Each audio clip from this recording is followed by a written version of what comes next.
جیسے ہی مصطفیٰ کا نور آدم کی پیشانی میں لگا اللہ نے روح کو حکم دیا کہ روح اب آدم کے پتلے میں جا. جیسے ہی آدم کے پتلے میں روح نے جھانک کر دیکھا تو اس پتلے کے اندر ابھی تھوڑے دیر پہلے اندھیرا ہی اندھیرا تھا، لیکن مصطفیٰ کا نور جیسے ہی آدم کی پیشانی میں لگایا گیا، قسم خدا کی اس مجسمے کے اندر نور ہی نور.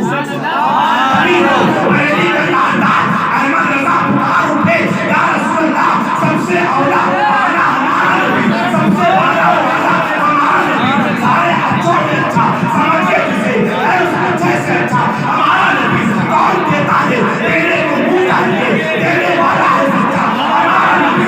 ہم سبوں کو رضا مرغا کیجیے کہ ہے ایک ازو کا سہارا.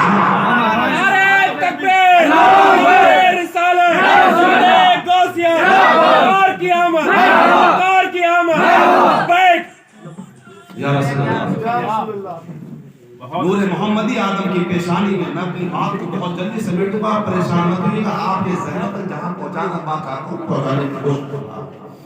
آدم علیہ السلام کی پیشانی میں نور محمدی لگا. اب اللہ نے حکم دیا، قرآن پڑھی وَإِذْ قَالَ رَبُّكَ لِلْمَلَائِكَةِ اسْجُدُوا لِآدَمَ فَسَجَدُوا إِلَّا إِبْلِيسَ. آدم کے مجسمے کو تیار کیا گیا، روح ڈال دی گئی. اور ایک بات ذہن میں آئی ہے، بتاتا وہ چلتا ہوں. جیسے ہی روح آدم کے مجسمے کے اندر گئی، سر کی جانب سے سرات کری، اس نے اندر گھسی اور جیسے دل کے قریب پہنچی آدم علیہ السلام کو چھینک آئی. سبحان اللہ، مچل کے بولے سبحان اللہ. آدم علیہ السلام کو چھینک آئی. جیسے ہی آدم علیہ السلام کو چھینک آئی، فرشتوں نے پڑھا الحمدللہ. آدم علیہ السلام کے اندر روح اور بڑھی، آدھے در تک پہنچی. جیسے ہی روح آدھے جسم تک گھسی، آدم نے چاہا کہ اب چلے، بڑھنا چاہا. آدم کے جسم کے اندر روح ابھی آدھے جسم کے اندر تک پہنچی تھی. آدم نے سوچا چلنا شروع کرے. جیسے ہی قدم آگے بڑھایا، آدم کا مجسمہ، آدم کا پتلا گر گیا. پتا چلا انسان بہت جلد بازی کرتا ہے، ہر کام میں ہر چیز میں جلد بازی ہوتی ہے. اس لیے کہ ہمارے بعد آپ کے بعد ابو البشر کے اندر جب روح جا رہی تھی تو آدم نے وہاں بھی جلد بازی. سبحان اللہ، بے شک وہی اثر ہے.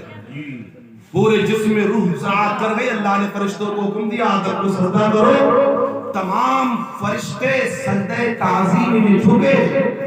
ایک اکڑ گیا جس کو کہا گیا ابلیس. اللہ تعالیٰ نے ارشاد فرمایا میری بات نہیں مانتا ہے مما، آج تو میری بارگاہ سے جھکا جاتا ہے، لعنت کا طوق میرے گلے میں ڈالا جاتا ہے. ابلیس نے کہا عرض کے پروردگار. اور آپ جانتے ہیں ابلیس کون تھا؟ علماء سے پوچھو. ایسا نہیں کہ ابلیس نے اللہ کی عبادت نہیں کی ہے، ایسی عبادت کی ہے کہ ایسی عبادت دور دور تک دیکھنے کو نہیں ملتی ہے. اتنا بڑا عبادت گزار فرشتہ تھا جس کو ابلیس کہا جاتا ہے. اگر ابلیس کے سجدوں کو زمین اور آسمان پر بچھایا جائے تو قسم خدا کی انسان کو پیر رکھنے کی جگہ نہیں ملے گی. اتنا عبادت گزار فرشتہ تھا جس کو ابلیس کہا جاتا ہے. اتنی عبادت کرتا تھا رب کی، دن رات پروردگار کی عبادت کر رہا ہے، اللہ کے حکم پر عمل کر رہا ہے. اتنے سجدے کیے ہیں، اس کے سجدوں کو زمین و آسمان پر بچھا دیا جائے کہ انسان کو قدم رکھنے کی ضرورت نہ ملے، ضرورت نہ پڑے، انسان کے قدم نہ رکھی جا سکے. اتنا عبادت گزار فرشتہ تھا، لیکن اللہ کی بارگاہ سے لعنت کا طوق ڈال دیا گیا صرف اس وجہ سے کہ اس نے آدم کو سجدہ نہیں کیا. کس کو سجدہ نہیں کیا؟ آدم کو سجدہ نہیں کیا. مختصر اللہ تعالیٰ نے آدم علیہ السلام سے فرمایا کہ آدم جنت میں آ جاؤ. آدم علیہ السلام جنت میں آئے، رہتے رہے، لیکن تھوڑا دل میں گھبراہٹ پیدا ہوئی. سوچنے لگے اکیلا ہوں جنت کے اندر، ساری نعمتیں میرے لیے ہیں، جو چیز چاہتا ہوں خواہش کرتا ہوں پوری ہو جاتی ہے. دل میں خیال آیا پروردگار کیوں نہ میرا کوئی رفیق، کوئی ساتھی میرے ساتھ ہوتا جس سے میں اپنے دل کی بات کرتا. دنیا میں آدم کو پیدا کیا گیا، آدم کے مجسمے کو بنایا گیا، اللہ نے آدم کو حکم دیا جنت میں جاؤ، اب جنت میں رہو۔ آدم علیہ السلام جنت میں رہ رہے ہیں، صرف آدم ہیں، ابھی عورت کا وجود نہیں ہوا ہے، صرف آدم ہیں، حضرت انسان ہیں، ابھی عورت وجود میں نہیں آئی ہے۔ آدم جنت میں رہ رہے ہیں، اللہ کی عبادت کر رہے ہیں، اس کی دی ہوئی نعمتیں کھا رہے ہیں، سب کچھ تھا آدم کے پاس، اللہ تعالیٰ نے سب کچھ دیا، جنت میں سب کچھ ہے، لیکن دل میں خواہش پیدا ہوئی، اے میرے رب شاید کاش کہ میرا کوئی رفیق ہوتا، کوئی ساتھی ہوتا جو میں اس سے اپنے من کی باتیں کرتا۔ اللہ تعالیٰ نے فرمایا اے آدم پریشان کے ہوتے ہو، ہم تمہارے لیے تمہارے رفیق کا بھی انتظام کیے دیتے ہیں۔ اللہ تعالیٰ نے حضرت آدم علیہ السلام کی بائیں پسلی سے حضرت حوا کو پیدا فرمایا۔ کہہ دیجئے سبحان اللہ۔ کون پیدا ہو رہی ہے؟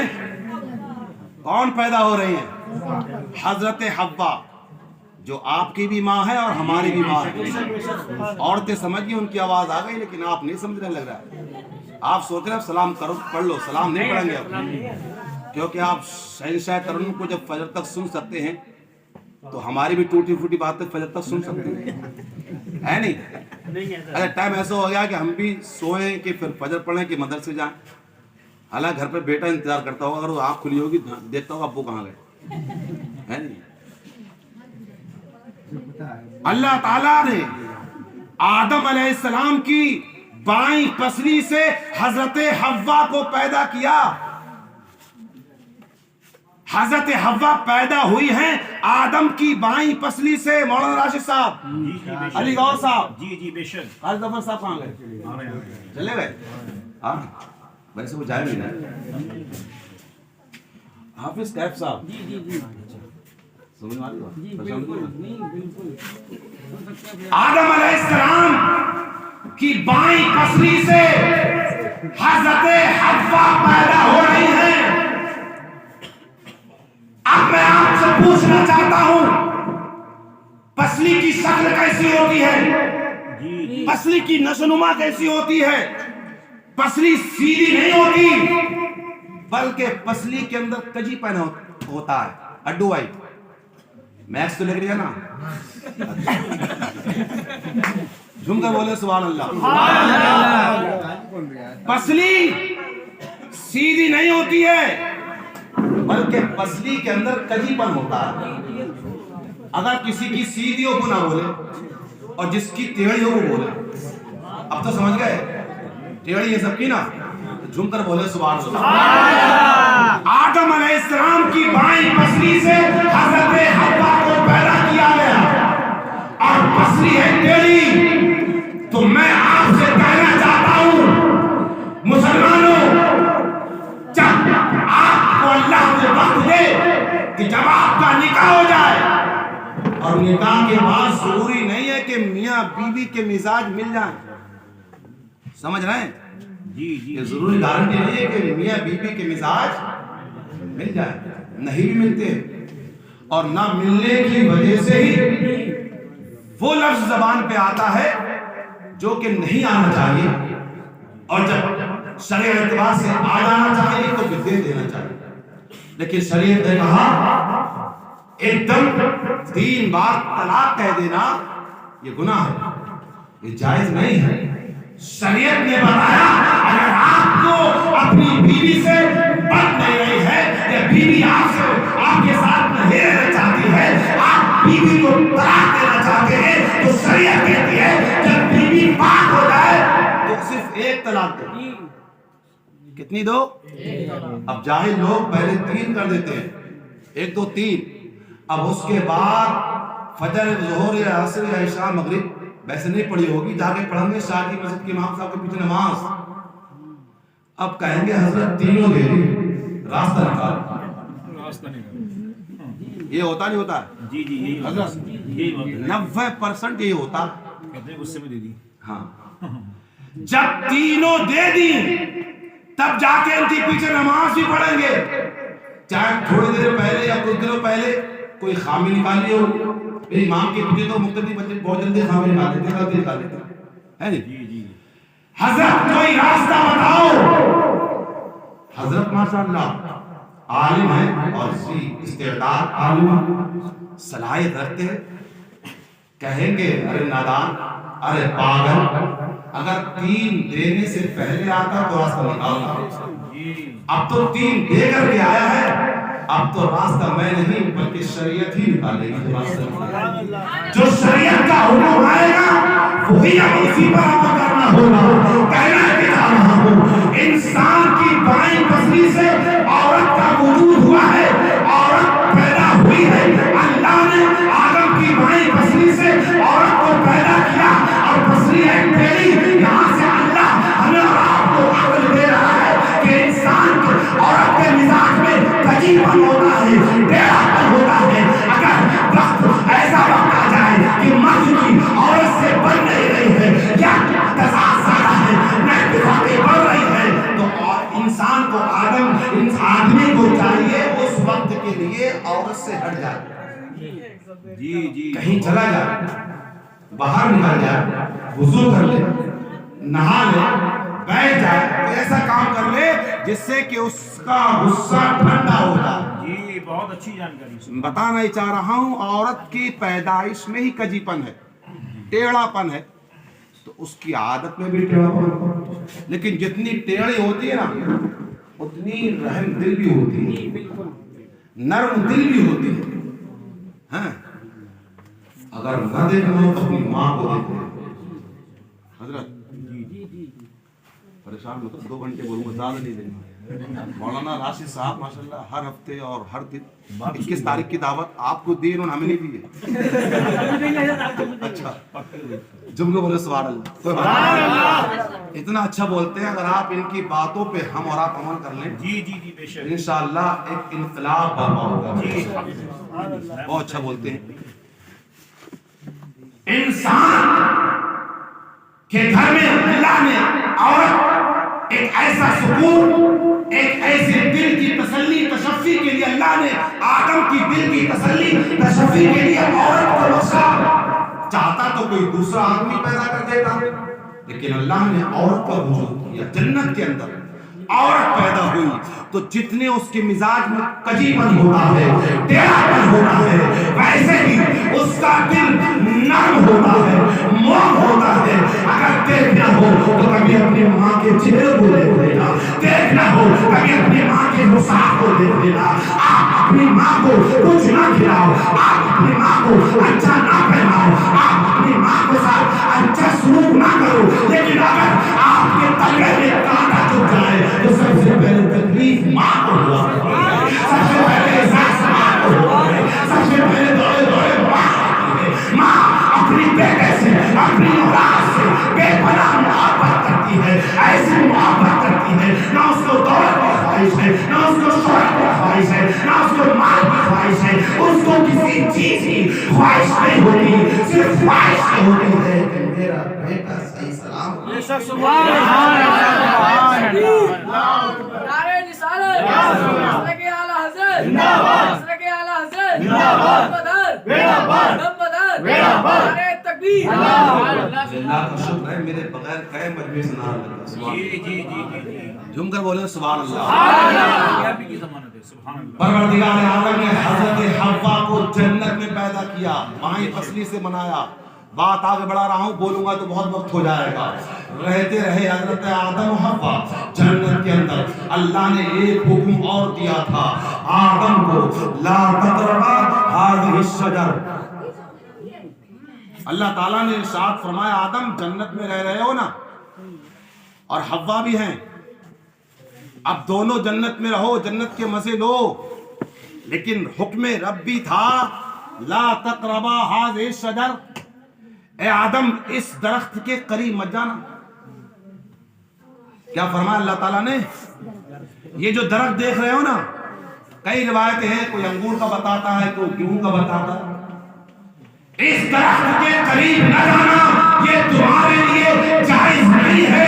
تو جنت کی ساری نعمتیں سب تمہارے لیے جائز ہے، لیکن یہ درخت جو ہے اس کا پھل تمہارے لیے جائز نہیں ہے. لیکن حضرت انسان نے، حضرت آدم نے وہی کیا جس کو اللہ اور یہی انسان کی فطرت ہے. جس چیز کو آپ منع کریں انسان اس کو پہلے ٹچ کرے گا. ہمارے یہ التمش اظہری ہیں, ان کا بھی ذکر کر دیا کرو, بڑی محنت کرتے ہیں, رات کو پوری رات علماء کو سنتے ہیں اور اپنا چینل چلاتے ہیں اور صبح کو دکان میں بیٹھتے ہیں. میں بھی سوچ رہا تھا بڑی محنت کرتے ہیں, بڑی مشقت کرتے ہیں. جی جی لائی ذہن بات آ گئی تو التمش اظہری اپنا چینل چلا رہے ہیں. جی بے شک. السلام.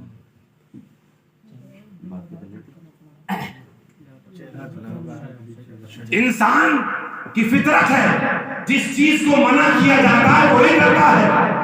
اب یہ چینل میں کوئی ویڈیو ڈالے یا کوئی چیز ڈالے کہ اس چیز کو مت دیکھنا.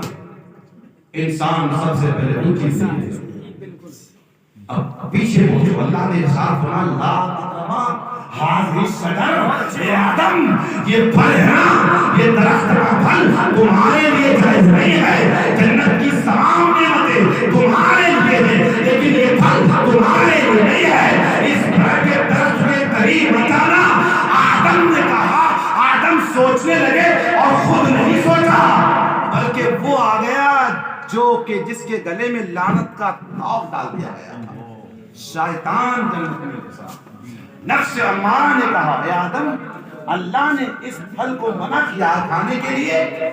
شیطان نے وسوسہ ڈالا. نفس امارہ بولا اس کے قریب جانے سے منع کیا ہے. تعبیر نکال رہا کیا کہ قریب جانے سے لا تقربا هذه الشجرة, اس درخت کے قریب مت جانا. لیکن اے آدم جاؤ, قریب جانے سے منع کیا ہے. اگر وہ چیز تمہارے پاس آ جائے تو تم کھا سکتے ہو. وہ پھل آدم علیہ السلام کے پاس آیا. اللہ کا حکم تھا جنت کے اندر. آیت پڑھیے یا ایھا الذین آمنوا توبوا. غلطی گناہ انسان سے ہونا ممکن ہے. گناہ کسی سے ہو سکتا ہے, عالم ہو, حافظ ہو, قاری ہو, پیر ہو, مرید ہو. گناہ ممکن ہے, کسی سے بھی ہو سکتا ہے, کسی بھی وقت ہو سکتا ہے, کسی بھی عمر ہو سکتا ہے. اس لیے کہ قرآن کہہ رہا ہے ان الشیطان للانسان عدو مبین. بے شک شیطان انسان کا کھلا دشمن ہے. وہ آپ کے عہدے, مرتبہ, عمر کو نہیں دیکھتا بلکہ بہکانے کی کوشش کرتا ہے, بہکاتا ہے. اب نہیں مانے گا, اب مان لے, اب نہیں مانے گا, اب مان لے. شیطان بہکاتا رہتا ہے, شیطان بہکاتا رہتا ہے. اللہ تعالیٰ نے فرمایا اس درخت کے قریب مت جانا. آدم علیہ السلام کو جس چیز سے منع کیا آدم علیہ السلام نے وہی چیز کھا لی. اللہ کیا کر لیا؟ توجہ آپ حضرات کی, وہی چیز کھا لی. جنت کے اندر تھے, بڑے خوش تھے, جنتی لباس تھا, جنتی نعمات, جتنی بھی نعمتیں تھیں تمام آدم کے لیے تھیں, حوا کے لیے تھیں. لیکن جیسے ہی جنت کا وہ پھل کھایا جس کو اللہ نے منع کیا تھا, اللہ نے فرمایا اے آدم میرے حکم پر عمل نہیں کیا. اللہ تعالیٰ نے آدم و حوا کا وہ لباس چھین لیا. اللہ. سوچئے انسان جنت میں ہے, اللہ کے حکم پر ایک حکم پر عمل نہیں کیا, جنتی لباس چھینا. اور لباس چھیننے کے بعد ہمارا آدم اب جنت میں نہیں رہو گے, اب جنت سے نیچے جاؤ جہاں سے تمہیں پیدا کیا, بنایا گیا. اللہ کے حکم پر عمل نہ کیا, ایک غلطی, اور وہ غلطی ہماری آپ کی غلطی نہیں, ایک خطا جس کو خطا اجتہادی کہا جاتا ہے. اس لیے کہ اس میں پروردگار کی مشیت پوشیدہ تھی, اللہ کی حکمت پوشیدہ تھی. آدم علیہ السلام نے جیسے پھل کھایا حوا اور آدم کا لباس اترا. آدم اور حوا آسمان سے جنت سے اتار دیے گئے. آدم جاؤ زمین پر, حوا جاؤ زمین پر. میرے ایک حکم پر عمل نہیں کیا, دونوں گرفتار ہوئے. اس حکم پر عمل نہ کرنے کی وجہ سے اپنی ماں اور بہنوں سے کہنا چاہتا ہوں, نماز جس طرح مرد پر فرض ہے ایسے ہی عورت پر فرض ہے, روزہ جس طرح مرد پر فرض ہے ہے ایسے ہی عورت پر فرض ہے، حج جس طرح مرد پر فرض ہے ویسے ہی عورت پر فرض ہے، زکات جس طرح مرد کے مال پر فرض ہے ایسے ہی عورت کے زیورات پر بھی فرض ہے۔ جنت میں تھے، جنت میں آدم و حوا، ابھی اور کوئی نہیں آیا دنیا میں، آدم و حوا جنت میں رہ رہے تھے بڑے سکون و اطمینان سے، لیکن اللہ کے حکم پر عمل نہیں کیا۔ اللہ نے فرمایا جاؤ اب تم دنیا میں رہو گے، آدم دنیا میں آئیں گے، حوا دنیا میں آئیں گے، جسم کا لباس اتر گیا تھا آدم کے، جسم کا لباس اتر گیا تھا حوا کے۔ حضرت آدم جب جنت سے اتارے گئے تھے وہ زمین کے پہاڑ پر اتارے گئے تھے، ایک اونچا پہاڑ ہے وہاں پر آدم اترے گے، اور جانتے ہیں حضرت حوا کو کہاں اتارا گیا تھا؟ حضرت حوا کو اتارا گیا تھا جدے کی سرزمین پر۔ سبحان اللہ۔ ارے بات سمجھ میں آ رہی؟ ختم کروں؟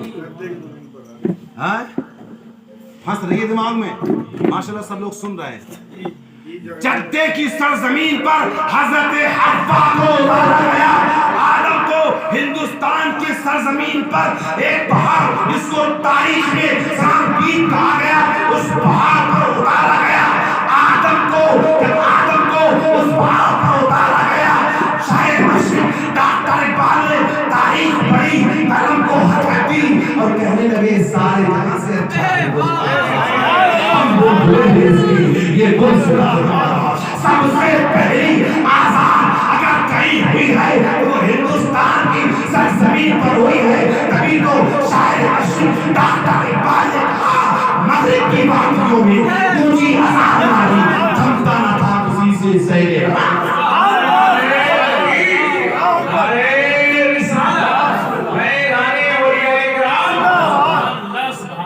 آدم علیہ السلام ہندوستان کی سرزمین پر ہیں اور حضرت حوا جدے کی سرزمین پر ہیں۔ اب آپ دوری کا اندازہ لگا سکتے ہیں کتنی دوری ہے۔ اب آخری بات اپنی تقریر کو ختم کر رہا ہوں، انشاءاللہ زندگی بخیر رہی تو یہ موضوع پھر چلے گا اور آپ بات سننے کے شوق رکھیں گے۔ آدم علیہ السلام کو ہندوستان کی سرزمین پر اتارا گیا، حضرت حوا کو جدے کی سرزمین پر اتارا گیا۔ آصف بھائی اگر آپ نہیں سنیں گے تو آپ کی ذہن سے بات اتر جائے، سن لو، بالکل پریشان ہوتا ہے۔ ہندوستان کی سرزمین پر آدم ہیں، حوا ہیں جدے کی سرزمین پر۔ جو عورتیں یا آدمی حج گئے وہ جانتے جدہ کہاں پہ؟ ملک عرب میں ہے جدہ، جہاں پر ایئرپورٹ ہوتا ہے دبئی۔ انشاءاللہ اللہ تعالیٰ کرے کہ آپ کی میکس وہاں پہنچ جائے، یعنی اللہ تعالیٰ کرے تو کیا نہیں ہو سکتا، سب کچھ ہو سکتا ہے۔ آدم جب جنت سے اتارے گئے، برہنہ ہے آدم، جسم پہ لباس نہیں، پریشان ہے آدم، خطۂ اجتہادی کر رہے تھے، اللہ کے حکم پر عمل نہیں کیا، پریشان ہے آدم، رو رہے آدم، تڑپ رہے آدم، بلک رہے آدم، لیکن کوئی دوسرا انسان نہیں ہے، کوئی دوسرا مرد نہیں ہے، کوئی عورت نہیں ہے جس سے اپنے دل کی بات کہے۔ حوا تو جدے کی سرزمین پر ہے، آدم ہندوستان میں ہے، رو رہے ہیں، تڑپ رہے ہیں، بلک رہے ہیں۔ تاریخ بتاتی ہے آدم اپنی اس خطۂ اجتہادی کی بنیاد پر اتنا روئے تھے، اتنا روئے تھے کہ اس زمین کے اندر جتنے گڈھے تھے وہ آدم کے آنسوؤں سے بھر گئے تھے۔ اللہ اکبر۔ ایک خطۂ اجتہادی، اتنے روئے ہیں ہمارے اور آپ کے بعد، اور ہم اپنی زندگی کا محاسبہ کریں، ہم کتنے عمل کر رہے ہیں، ہمارے اعمال کیسے ہیں، نیک عمل کتنے ہیں، بد عمل کتنے ہیں۔ آدم علیہ السلام نے ایک حکم پر عمل نہیں کیا، دنیا میں آئے اتنا روئے، کانوں میں گڈھے پڑے، یاد رکھیں آنکھوں سے آنسو نکلے، زمین کے گڈھے آپ کے آنسوؤں سے پر ہو گئے تھے، بھر گئے تھے۔ جب یہ چرند و پرند جو اڑنے والے اور چرنے والے ان گڈھوں کے قریب جاتے، اپنا منہ لگاتے، اس پانی کو پیتے، آدم کے پانی کو پیتے، آدم کے آنسو کو پیتے، تو اللہ کی تسبیح بیان کرتے، اللہ کی پاکی بولتے، اے پروردگار کتنا میٹھا، کتنا لذیذ، کتنا عمدہ تو نے